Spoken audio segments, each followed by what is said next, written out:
Hadits nomor 21, saya sudah bilang tadi di awal Bapak Ibu sekalian, hadits dalam bab ini sampai 22 dan insya Allah kita pindah ke bab nomor 8. Hadits nomor 21 dalam bab ini dengan sanad sahih dan ini urutan 195 dari awal kita belajar berbunyi.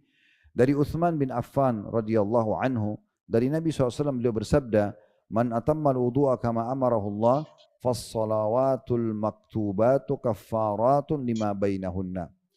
Barang siapa yang menyempurnakan wudhu seperti yang Allah perintahkan, maka solat fardu yang 5 adalah penghapus dosa-dosa yang ada di antaranya. Diriwayatkan oleh An-Nasai dan Ibnu Majah dengan sanad yang sahih. Hadits ini sama, kurang lebih mengulangi kalau orang wudhu ya, dengan sempurna, maka itu akan menjadi pembersihan atas dosa-dosanya. Mungkin ada Bapak Ibu yang bertanya, Ustadz memang apa fungsinya orang kalau pembersihan dosa? Mungkin saya dalam keseharian menjaga diri tidak buat dosa gitu ya. Maka kami jawab dari dua sisi. Yang pertama, siapa di antara kita yang tidak luput dari dosa Bapak Ibu sekalian? Dosa itu banyak sekali yang dilihat oleh mata, didengar oleh kuping, diucapkan oleh lisan, dijamah oleh tangan, dilangkai oleh kaki, disentuh oleh kulit kita, dan segala macam hal. Maka kita butuh memang pembersihan dosa sangat banyak. Apalagi kita tidak tahu apakah istighfar sekali atau 100 kali itu sudah cukup membersihkan dosa-dosa kita atau memang kita butuh banyak ibadah. Makanya banyak sekali Allah berikan peluang untuk pembersihan dosa. Gitu ya. Yang kedua, kalaupun misalnya pembersihan dosa ini ternyata, contoh kita mendapatkan angka pembersihan dosa 100. Karena kita punya 100 langkah, misalnya menuju ke masjid. Gitu ya.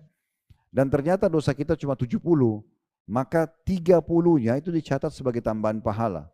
Artinya tetap akan bermanfaat karena dia adalah bentuk ketaatan kepada Allah Subhanahu wa ta'ala. Hadis terakhir kurang lebih mirip-mirip maknanya, nomor 22 dalam bab ini dengan sanad hasan sahih dan ini urutan 196 dari awal belajar berbunyi. Dari Abu Ayyub radhiyallahu anhu dia berkata, aku mendengarkan Rasulullah SAW bersabda, "Man tawadda kama umir wa shalla kama umir, ghufira lahu ma taqaddam min amal." Barang siapa yang berwudu seperti yang diperintahkan, betul-betul sesuai yang dicontohkan Nabi SAW, dan sholat seperti yang diperintahkan. Hadits nomor 21, saya sudah bilang tadi di awal Bapak Ibu sekalian, hadits dalam bab ini sampai 22 dan insya Allah kita pindah ke bab nomor 8. Hadits nomor 21 dalam bab ini dengan sanad sahih dan ini urutan 195 dari awal kita belajar berbunyi. Dari Uthman bin Affan radhiyallahu anhu, dari Nabi SAW beliau bersabda, "Man atammal wudu'a kama amarahullah, fas-salawatul maktubatu kaffaratun lima bainahunna." Barang siapa yang menyempurnakan wudhu seperti yang Allah perintahkan, maka solat fardu yang 5 adalah penghapus dosa-dosa yang ada di antaranya. Diriwayatkan oleh An-Nasai dan Ibnu Majah dengan sanad yang sahih. Hadits ini sama, kurang lebih mengulangi kalau orang wudhu ya, dengan sempurna, maka itu akan menjadi pembersihan atas dosa-dosanya. Mungkin ada Bapak Ibu yang bertanya, Ustadz memang apa fungsinya orang kalau pembersihan dosa? Mungkin saya dalam keseharian menjaga diri tidak buat dosa gitu ya. Maka kami jawab dari dua sisi. Yang pertama, siapa di antara kita yang tidak luput dari dosa Bapak Ibu sekalian?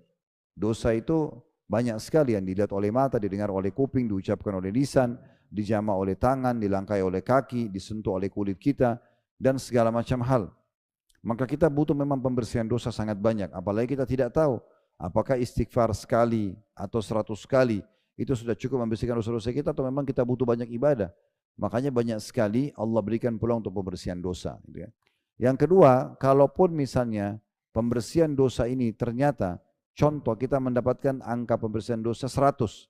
Karena kita punya 100 langkah, misalnya menuju ke masjid. Gitu ya. Dan ternyata dosa kita cuma 70, maka 30-nya itu dicatat sebagai tambahan pahala. Artinya tetap akan bermanfaat karena dia adalah bentuk ketaatan kepada Allah Subhanahu wa ta'ala. Hadis terakhir kurang lebih mirip-mirip maknanya, nomor 22 dalam bab ini dengan sanad hasan sahih dan ini urutan 196 dari awal belajar berbunyi. Dari Abu Ayyub radhiyallahu anhu dia berkata, aku mendengarkan Rasulullah SAW bersabda, "Man tawadda kama umir wa shalla kama umir, ghufira lahu ma taqaddam min amal." Barang siapa yang berwudu seperti yang diperintahkan, betul-betul sesuai yang dicontohkan Nabi SAW, dan sholat seperti yang diperintahkan,